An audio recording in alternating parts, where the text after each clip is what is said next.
AD Perus, desde 1947, abençoando o Brasil. Graças a Deus, com alegria eu quero saudar todos com a paz do Senhor.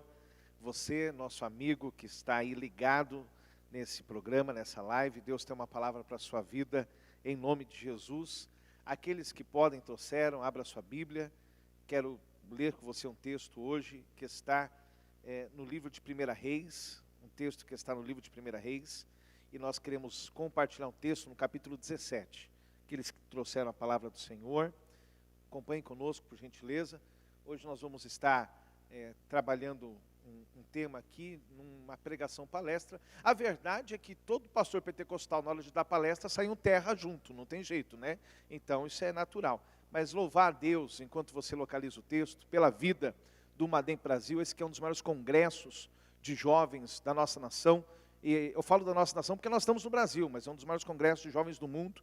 Louvar a Deus pela vida do pastor Flávio Pena. Obrigado, pastor Flávio Pena, meu amigo. Uma alegria ter o servo do Senhor. Poder servir a Deus no Madem é uma honra para mim. É uma alegria muito grande essa juventude. Toda a liderança que a gente conhece, gosta, que ama. Vocês são lindos, viu? Deus abençoe vocês em nome de Jesus. Deus, tenho certeza que Ele mandou embora para justa causa os feios e os lindos ficar aqui para a glória do Senhor. E você que não acha, não concorda comigo, é pela fé que eu estou falando. Então receba também essa beleza em nome de Jesus. E hoje Deus tem algo especial para nós. 1 Reis, capítulo 17, versículo de número 1, diz assim: Então Elias, o tibista, dos moradores de Gileade, disse a Acabe: Vive o Senhor, Deus de Israel, perante cuja face estou, que nestes anos nem orvalho nem chuva haverá, senão segundo a minha palavra. Versículo 2, depois veio a palavra do Senhor, ele dizendo: Vai-te daqui e vira-te para o oriente, esconde-te junto ao ribeiro de Querite, que está adiante do Jordão. Vamos agradecer a Deus. Você pode, coloque a mão no seu coração e nós vamos falar com o Senhor. Senhor Deus, Pai, obrigado. Obrigado por essa vida que está conectada, obrigado por esta vida que reservou minutos importantes para ouvir a Tua voz, esse líder, este jovem, esse adolescente, esse irmão, essa irmã, esta casa, essa família que abriu as portas para a Tua palavra, para esta tarde tão especial. Ser conosco, Pai, direcionando e abençoando, é a nossa oração em nome de Jesus. Amém e amém. Aqueles que podem se assentem. Deus abençoe ao Camp Brasil, que também está ligado com o Mademp. Agora, bora compartilhar. Manda para os seus amigos, manda para todo mundo. Diz assim: Deus tem uma palavra para você. Bora compartilhar agora. Isso é muito importante. Parabenizar toda a mídia, toda a estrutura. Esse pessoal maravilhoso. Deus abençoe vocês em nome de Jesus. E eu quero trabalhar um tema com você nesta tarde muito especial.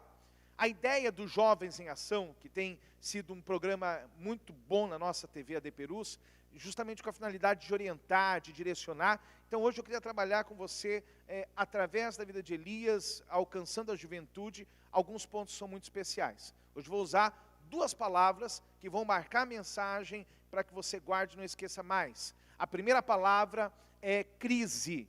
Nós nunca ouvimos falar tanto em crise, nós nunca ouvimos falar tanto nesta palavra como nos nossos dias. Crise financeira, crise econômica, crise conjugal, é uma série de coisas que nós temos ouvido falar. A palavra é crise, a crise ela está presente nos jornais, nos telejornais e muitas vezes até nos altares fala-se essa palavra e se usa. Da verdade é comum hoje e a gente não consegue fugir disso. Mas a segunda palavra que eu quero confrontar junto com a crise é a palavra oportunidade. Então nós vamos falar de crise e nós vamos falar de oportunidade. E você vai ter a opção de escolher para que lado você vai. Você vai ter a opção de escolher a direção que você vai e a partir daí algumas aulas importantes, algumas lições importantes nós vamos tirar daqui hoje para a glória do Senhor. Primeira lição importante é quando a gente fala de Elias, fala do profeta, o grande profeta, o homem de Deus.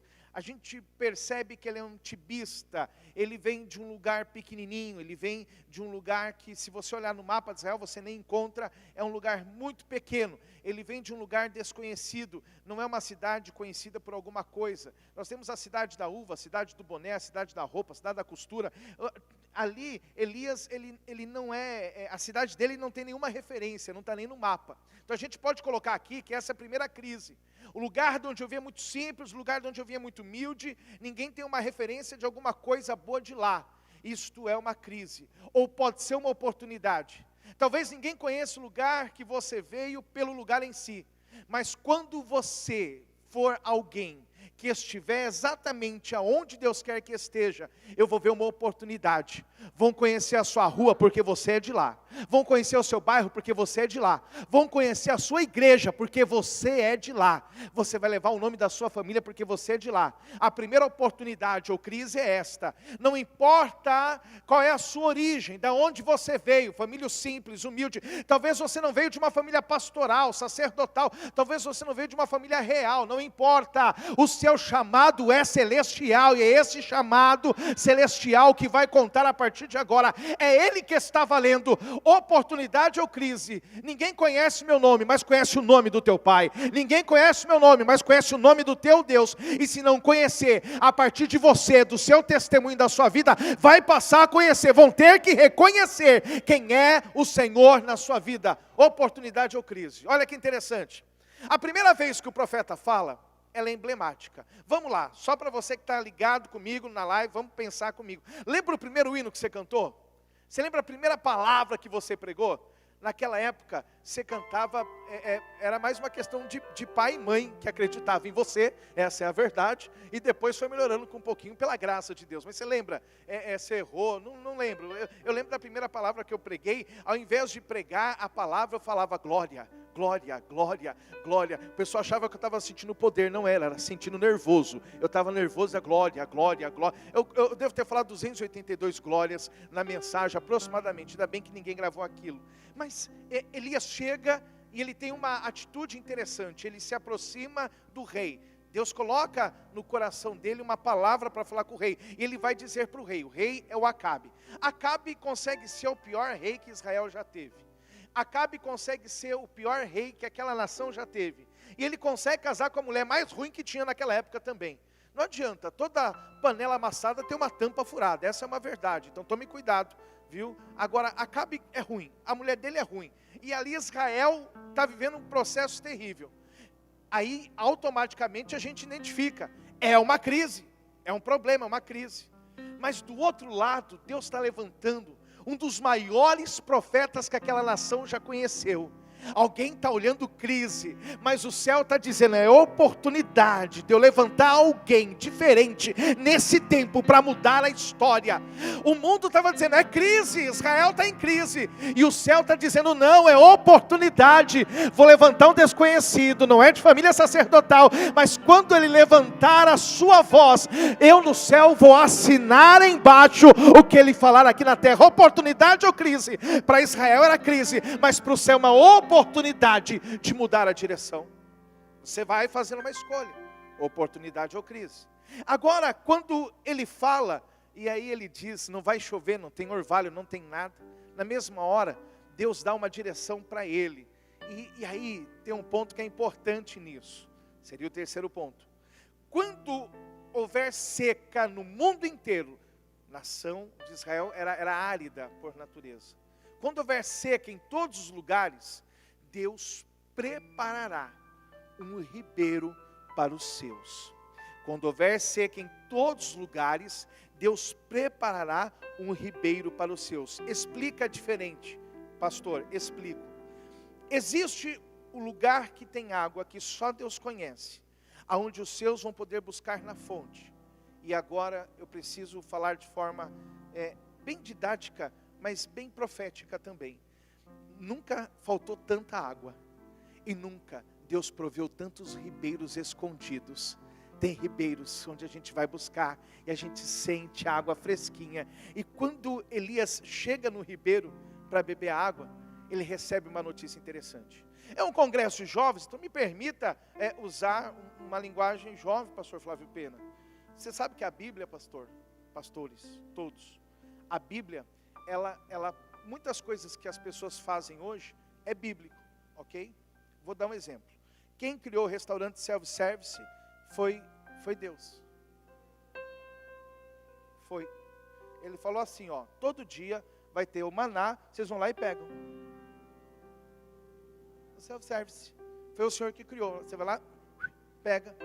Não pega mais, pega para o dia. E agora, eu vou revelar para vocês quem criou o delivery. Está no texto. Ouça, olha o que está escrito. E os corvos traziam pão e carne pela manhã. E traziam pão e carne à tardezinha. Deus criou o delivery. No deserto, maná era self-service. Você vai lá e pega. Mas com Elias no Ribeiro do Querite, Deus manda na casa. Eu não sei se Deus vai te levar para pegar, ou vai mandar na sua casa. O que eu sei é que não faltará pão, não faltará água, não faltará nada para você. Pastor, o que eu faço? Se prepare para ver a providência de Deus. Apenas abra os olhos. O mundo está gritando crise, e Deus está dizendo oportunidade de eu mostrar que eu sou o Senhor na vida de cada um de vocês. Eu vou mostrar que enquanto algumas portas das nações se fecharam, a porta do Brasil vai se abrir, coisas maravilhosas vão acontecer. Para alguns vão ter que buscar, outros Deus vai mandar na casa, e não vai mandar só uma vez, vai mandar de manhã, vai mandar à tarde, vai mandar de manhã, eu profetizo na sua vida, Deus vai mandar de manhã, Deus vai mandar à tarde. Pastor, o que eu faço? Se prepara, aquilo que é teu chega, em nome de Jesus. Para alguns, aleluia, é crise, mas para outros é oportunidade. Está aqui, e fica claro. E olha que coisa interessante, esse iFood espiritual, esse iFood do Senhor, esse delivery, essa entrega. Você que me ouve, já pediu uma pizza na sua casa? Eu sei que já. Já atrasou alguma vez? Eu sei que já. Você ficou bravo, ligou, falou que ia cancelar. A mulher falou, não, saiu agora. Era mentira dela, era mentira, mas ela mandou sair depois, ok? Presta bem atenção nisso que eu vou te dizer. Deus te abençoe. Olha só, o corvo de Deus não atrasa.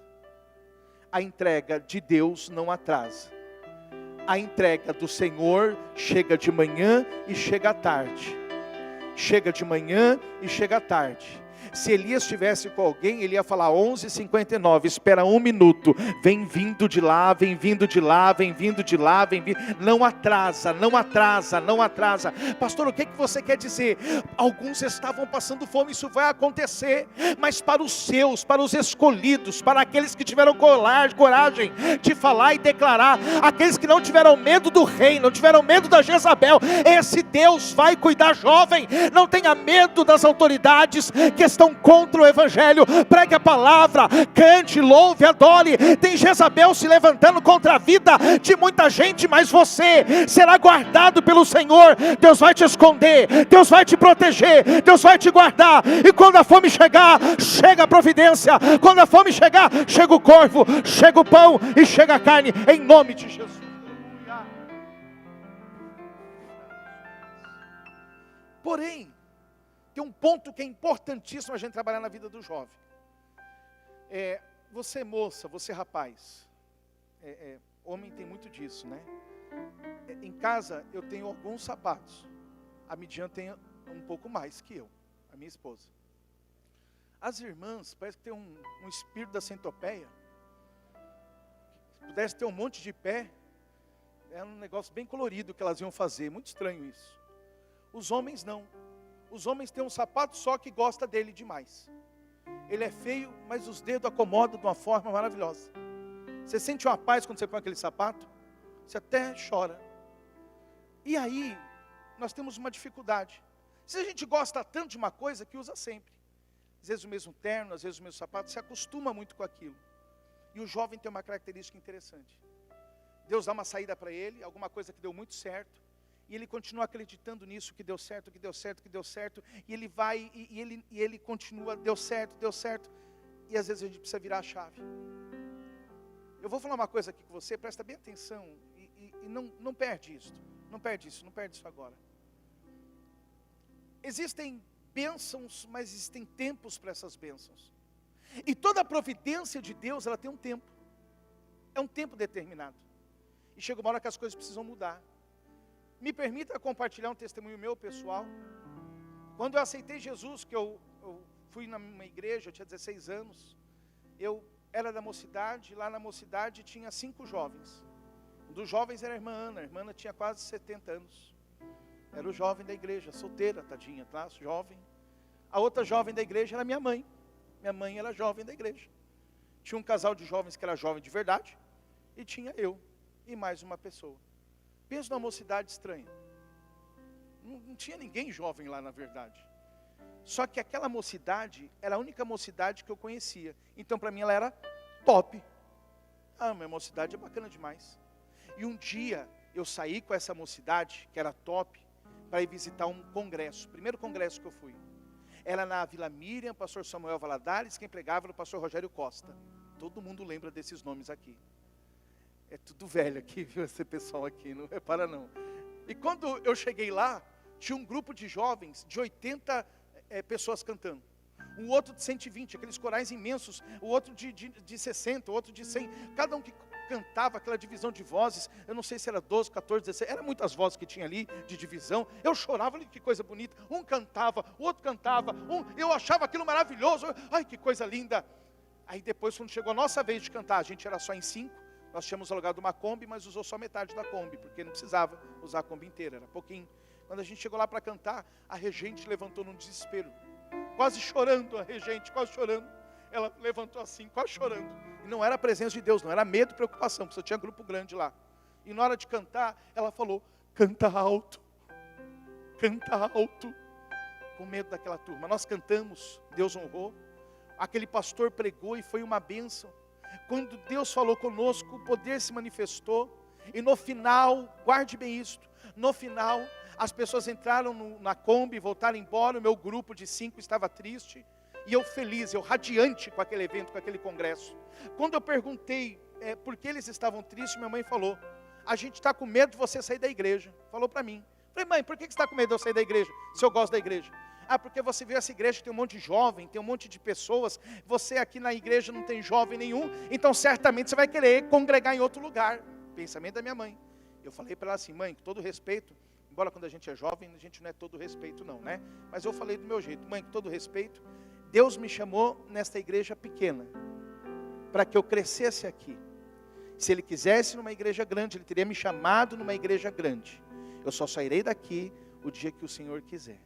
Aquela mocidade de 5 jovens se tornou um grupo de quase 40 jovens, todos batizados com o Espírito Santo, cantando louvores a Deus. Os anos se passaram, e quando eu completei 6 anos que dirigi aquela mocidade, meu pastor me chamou e me tirou da frente da mocidade. Eu fiquei triste, gente, porque aquilo era a minha vida. Eu amava cuidar dos meninos, eu amava estar com aquela juventude. E eu fiquei arrasado, foram 3 meses difíceis para mim, confuso, tendo dúvidas. E aí foi quando eu entendi que 3 meses depois, eu estaria assumindo uma igreja para dirigir. E era outro projeto de Deus. Crise ou oportunidade. A água do ribeiro vai secar. A água do ribeiro vai secar.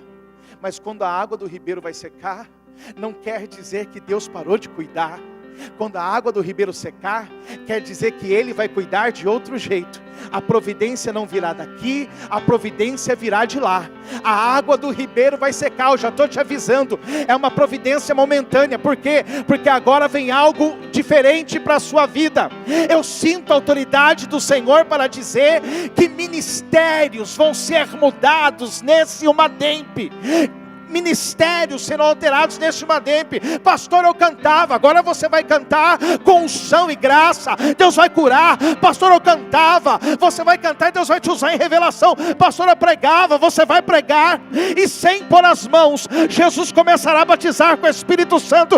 É diferente, é uma mudança.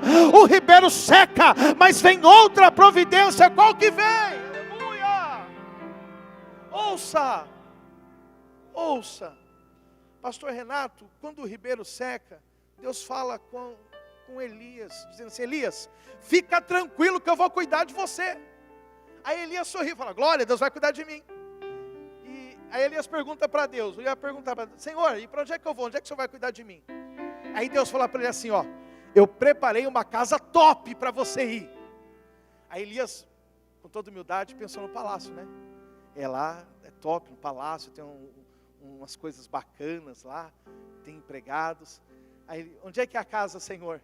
Aí, Deus fala para ele, você vai na casa de uma viúva, bem pobrezinha, a mais humilde que tem, e é lá que eu vou cuidar de você. Não faz sentido? Aí é que está, e essa é a grande diferença de ser jovem aqui. Você não faz o que faz sentido, você faz o que Deus manda.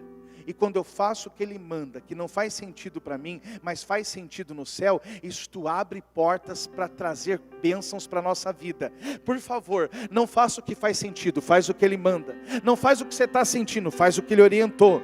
Não faz o que você acha, faz o que Ele quer. Deus está direcionando você para algo especial. É na casa da viúva que você vai se surpreender com o que Deus vai fazer. A diferença é que quando você aceita o desafio, Deus não só cuida de você, Deus cuida de você, Deus cuida da viúva, Deus cuida da criança. Deus cuida de você, Deus cuida da viúva e Deus cuida da criança. Quando você aceitar o desafio, Deus vai cuidar de você, Ele vai ajudar aquela igreja, aquela congregação. Deus vai fazer alguma coisa lá. Se você, aleluia, aceita o desafio. Ele chega e vai para a casa da viúva. E tem uma coisa interessante. Quando ele chega na casa da viúva, a viúva está apanhando lenha, e ele pede, traz para mim um bocado de pão, eu quero comer alguma coisa. E a viúva é toda boazinha, toda bonitinha. Ela fala, meu senhor, não tenho nada, senão um punhado de farinha e um pouquinho de azeite na panela. E aí eu imagino Elias falando com o filho dela, não tem nada não, tem só um pouquinho, então tá bom, você faz para mim, depois você come. É muita, vamos lá, só entre nós, hein? Brasil só está nos vendo, tem jovem que é folgado. Folgado. Eu sei porque eu tenho uns lá em casa também. Tem, lá na igreja, tem jovem que é folgado. Jovem é terrível, irmão. Se acha. Dependendo do cabelo então, se acha mais ainda. E aí, Elias tem esse quê de jovem, viu? Esse quê de jovem. O que ele faz, pastor? Ele chega lá e fala, primeiro eu. Você vai cuidar de mim e depois eu cuido de vocês. Engraçado. Como um pouquinho de farinha e um pouquinho de azeite faz a diferença numa vida. Faz a diferença numa casa. Crise ou oportunidade? Eu tenho um pouco. A crise me diz que aquilo ali eu vou fazer e não vai dar para nada, não vai acontecer nada. Mas a oportunidade me diz que Deus vai pegar aquele pouco que eu tenho. Tem tanta gente aqui que achou que tem pouco. Tanta gente aqui que chegou dizendo, eu não sei, quem sou eu para estar aqui? Desculpa, é com esse pouco que Deus vai trabalhar. Deus não quer mais quem tem muito, quem acha que tem muito. Deus não quer arrogância, Deus não quer soberba, Deus não quer salto alto, Deus não quer as pessoas que chegam achando que nada vai dar certo se elas não participarem. Deus quer você que acha que não tem força, Deus quer você que acha que não tem condição, Deus quer você que chega dizendo, por quê, pastor? Porque você depende dEle, e aquele que depende dEle, nunca falta nada. Aquele que depende dEle tem resposta rápida, aquele que depende dEle virá a glória do Senhor. Então se você, como eu, como uma Madep Brasil, depende dele, aonde você está agora, eu desafio você a pegar esse um pouquinho de azeite, esta farinha na panela, e dizer, não vai faltar na tua casa, não vai faltar na tua igreja, não vai faltar na regional. Nestes dias de crise, há uma oportunidade tremenda de você ver Deus suprindo necessidades, Deus fazendo milagre. Crise ou oportunidade, se você entende que Deus está te dando uma oportunidade, erga a tua mão e comece a glorificar a Ele.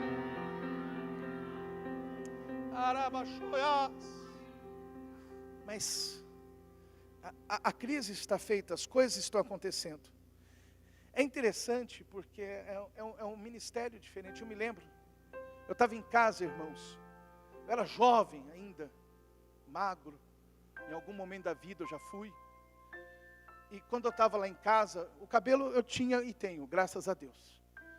Mas quando eu estava lá em casa, aconteceu de ligar uma missionária para mim. Tão bom quando você recebe a ligação da missionária, a mulher do fogo de revelação. Ela me ligou, irmão, eu já fui recebendo uma alegria, uma glória.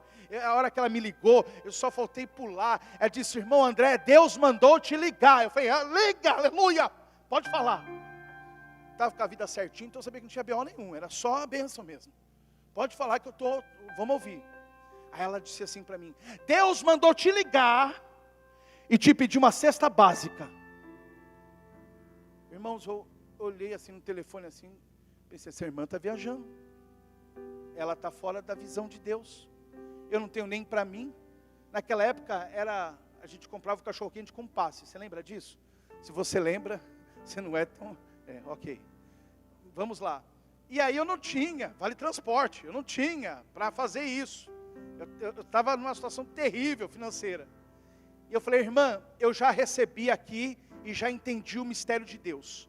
É para eu orar por você, e depois que eu orar por você, Deus vai enviar a providência na sua vida. Ela falou, não, é cesta, é comida que você vai me dar. Eu abaixei a cabeça, entendi, amém.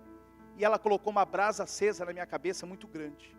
Eu fui trabalhar no dia seguinte pensando na irmã, no serviço pensando na irmã, até que eu pensei, eu preciso fazer alguma coisa. Meu sentimento, guarda bem isto, era de crise. O que é crise? Impotência de resolver alguma coisa. Meu sentimento era de crise. A irmã com fome, Deus querendo que eu fizesse alguma coisa, e eu não tinha o que fazer, meu sentimento era de crise. Então o que eu fiz? Peguei uma lista, um papel, e comecei a escrever o nome dos membros da igreja. Peguei aquela turma que a gente tem mais amizade, que dá para pedir alguma coisa, você sabe que se a pessoa tiver, ela vai te dar. Fiz uma lista, arroz, feijão, carne, tudo que vai numa compra. Escrevi no papel e disse, hoje à noite eu vou pedir para os irmãos, eles vão me ajudar. Estava no coração já, está definido. Passou um pequeno momento. Meu diretor liga, meu chefe me liga, me chama na sala dele, e quando eu entro na sala dele, ele diz assim para mim, eu fiz uma promessa. Nós não fazemos promessa, nós fazemos votos. Mas ele disse que fez uma promessa. Que se entrasse um determinado dinheiro, ele ia separar esse dinheiro, ia dar numa casa de caridade, ou algum lugar que precisasse. Olha que interessante. Ele virou para mim e falou, vocês que são crentes, sempre conhecem alguém que está precisando de alguma coisa, não é? Eu falei, é. Eu falei, espera um pouquinho, chefe. Fui para a sala, voltei, peguei a lista e mostrei a lista. Ele disse, que lista é essa? Era a lista da compra da irmã que eu ia fazer, que me ligou pedindo ajuda. Aí ele tirou o dinheirinho, na época, eram $200. Hoje é muito dinheiro, eu não sei fazer essa conta, é um dinheiro que dá para comprar muita coisa. Aí ele me deu e falou assim, vai lá e faz a compra da sua irmã. Eu virei para o chefe e disse, Deus está te usando, crise ou oportunidade. É hora de você definir. Se você abaixar a cabeça e se entregar é crise. Se você confiar que a lista que você faz pode ser boa, mas a lista de Deus é melhor. O plano que você fez é bom, mas o plano de Deus é melhor. A ideia que você teve é boa, mas a ideia de Deus é melhor. Crise ou oportunidade? Eu estou vendo oportunidade. Eu estou vendo portas abertas. Eu estou vendo um caminho de mudança. Eu estou vendo algo de Deus para a tua vida. O mundo está gritando crise e Deus está dizendo, é a minha oportunidade de fazer algo por vocês. A igreja estava fechada e foi criada uma televisão AD Perus, oportunidade. Não poderíamos ter jovens aqui em toda a igreja. Então a palavra está chegando, o milagre está chegando, é online, é da forma que dá. O Espírito nos conecta hoje e não cai não tem queda, é banda larga. É o Espírito trabalhando, glória. Mas ouça, Elias caminha mais um pouquinho, e aqui na frente, nós temos o desafio dos deuses. Presta atenção, Elias, ele vai enfrentar os 450 profetas de Baal. Gente, ele é um homem contra 450, isso é crise ou oportunidade? Crise ou oportunidade? É crise. É 1 contra 450. A conta não fecha, a conta não bate. Nem se ele saísse correndo dava conta. Quem garantia que ele era o mais rápido para sair correndo? É encrenca. Mas Elias, ele tem um dom de Deus, de transformar crises em oportunidades. E aí eu quero que você entenda isso da seguinte forma, e guarda bem no seu coração. Se puder, compartilhe, isso é bom para você agora. É para sua casa, é para sua família. Quando Elias recebe o desafio, ele topa o desafio. Ele entende o desafio, ele chama para o desafio. Sabe aquele que transforma a crise em oportunidade? Ele não tem medo do desafio. Era mais fácil não fazer camp, não fazer uma demp, não fazer esse bemp. Mas o desafio foi colocado e nós estamos aqui glorificando o nome do Senhor. Era mais fácil não ter ensaio, ficar em casa. Era mais fácil cruzar os braços. Mas nós entendemos que isto era a oportunidade de vencer a crise e fazer a diferença agora. É diferente. É a oportunidade. Elias, ele faz um show pirotécnico. Ele manda o fogo descer do céu. O fogo desce do céu. Os profetas são mortos. Olha que interessante. Guarda bem isso. Crise e oportunidade. Deus na crise vai te mostrar o caminho da oportunidade. E Ele vai te dar ferramentas espirituais para chegar na próxima fase. Você não vai sozinho, você vai ter ferramentas espirituais para chegar na próxima fase. Mas eu não posso terminar de falar sem dizer que jovem às vezes é estranho. O mesmo jovem que enfrenta 450 profetas de Baal, no dia seguinte, no momento seguinte, quando aparece uma Jezabel, sai correndo de medo. E é engraçado isso, porque ele vai para a caverna, e na caverna ele fala assim, eu quero morrer. Eu se fosse Deus, eu ia falar assim para ele, vai lá na Jezabel que a gente terceiriza, ela te mata. Quer morrer, vai lá. Ele está ali na caverna, e talvez esse seja um ponto importante agora na nossa crise. Nas nossas crises a gente vai para a caverna. Eu não me lembro de um tempo em que tem tanta gente na caverna como esse. Eu não me lembro de um tempo em que tem tanto jovem entrando em live, vendo sertanejo, vendo forró, vendo tanta coisa. Eu não sei o que você está consumindo, mas Deus me mandou aqui para falar isso com você. Eu não sei se os outros vão falar, mas eu vou falar. Eu não sei o que está enchendo o teu coração quando você está na caverna, mas pelo amor de Deus, caverna não é lugar de se entregar.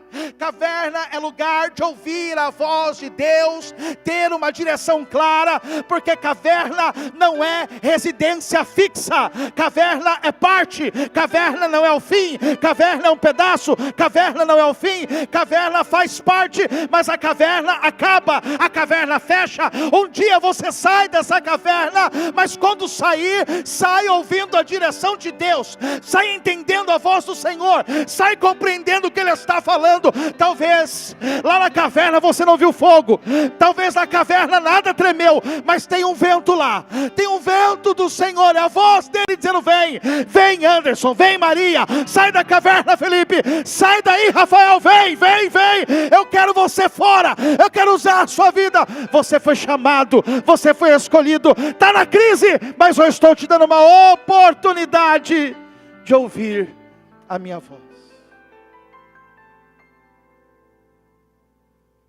Que coisa boa, preste atenção, ele sai da caverna, vai sair da caverna. Número 1, quem sai da caverna sai mais forte. Quem sai da caverna sai mais preparado. Quem sai da caverna não sai entregue à tristeza. Ele percebe que Deus deu uma oportunidade para ele. Quem sai da caverna sai com visão e sai entendendo.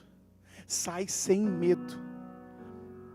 É engraçado, porque ele sai da caverna, guarda isso agora, e ele não tem outro lugar, ele sai da caverna e ele vai para o palácio.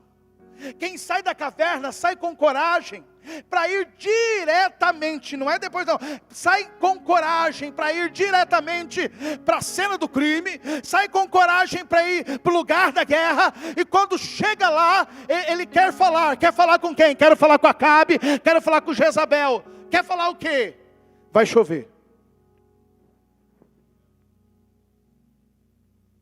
Não é vocês que mandam, é o Senhor que está ouvindo, vai chover. interessante, porque em meio a isto, crise e oportunidade, eu vejo aulas que são dadas. A nossa penúltima aula é um moço do profeta que recebe a incumbência de subir uma montanha, um monte, para ver se consegue ver alguma coisa. Ele sobe uma vez e não vê nada. Ele sobe 2 vezes e não vê nada. Ele sobe 3 vezes e não vê nada. Ele sobe a 4ª vez e não vê nada. A 5ª não vê nada. A 6ª não vê nada.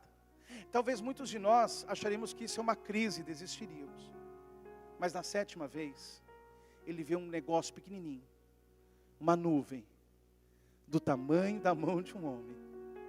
E quando ele vê essa nuvem, ele segue e diz para o profeta: profeta, eu vi uma nuvem pequenininha, é do tamanho da mão de um homem, o que a gente faz? O profeta disse: você não está entendendo, é crise, não, é oportunidade. É aquilo que é pequeno que Deus faz grande, é aquilo que começa pequeno e Deus transforma em algo grande. Mademp Brasil não foi sempre assim, não, um dia nós começamos pequeno para ser hoje o gigante da palavra, o gigante da graça, o gigante da presença do Senhor. Começa pequeno, mas cresce. Eu vejo uma pequena nuvem do tamanho da mão de um homem. Isto é um sinal, vai chover, vai ter resposta, sai correndo, pega o guarda-chuva, você tem que se cumprir, vai acontecer. Mas nessa última lição, e é uma lição ligada ao arrebatamento, eu quero chamar você para uma conversa séria. Presta atenção nisso. Elias pega um discípulo importante chamado Eliseu, diz assim: Eliseu, vai vir um carro de fogo aí, e eu vou subir, e você tem que estar preparado, porque a hora que eu subir, se você estiver comigo, você vai pegar uma coisa que é importante para você. Não existe crise ou oportunidade pentecostal que não acabe no fogo.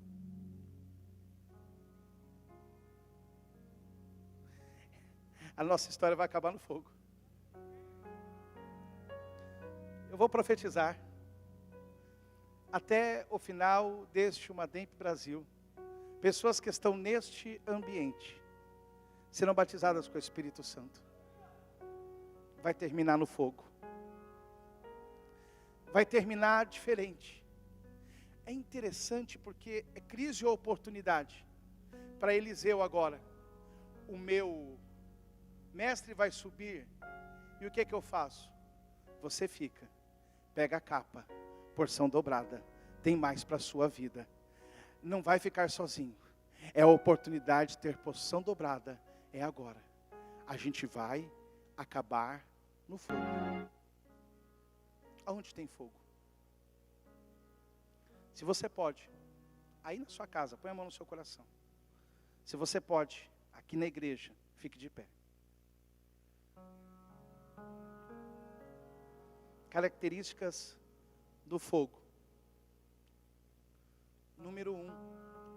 Quando ele começa a queimar você, e esse é o fogo que vai envolver o Elias, ele é incontrolável, porque ele é o fogo de Deus. E esse fogo de Deus, quando começa a queimar a sua vida, ele deixa marcas profundas do Espírito Santo. Crise ou oportunidade. Você chegou aqui chorando, com o coração aflito, mas agora o fogo de Deus queima você. Ele vem para sarar, ele vem para operar. E não tem como a vida do profeta do fogo terminar se não for no fogo. E agora é fogo. Fogo naquele que precisa desta graça do Senhor. Fogo naqueles que vão ser cheios do Senhor. Fogo na sua vida. Este fogo agora que eu profetizo, e começa a pegar nas pessoas que estão aqui neste ambiente. Este fogo que alcança as casas, este fogo que trabalha nas vidas, este fogo que é a graça do Senhor que te envolve. Aonde você está agora, se renda à graça do Senhor. Se renda à graça do Senhor.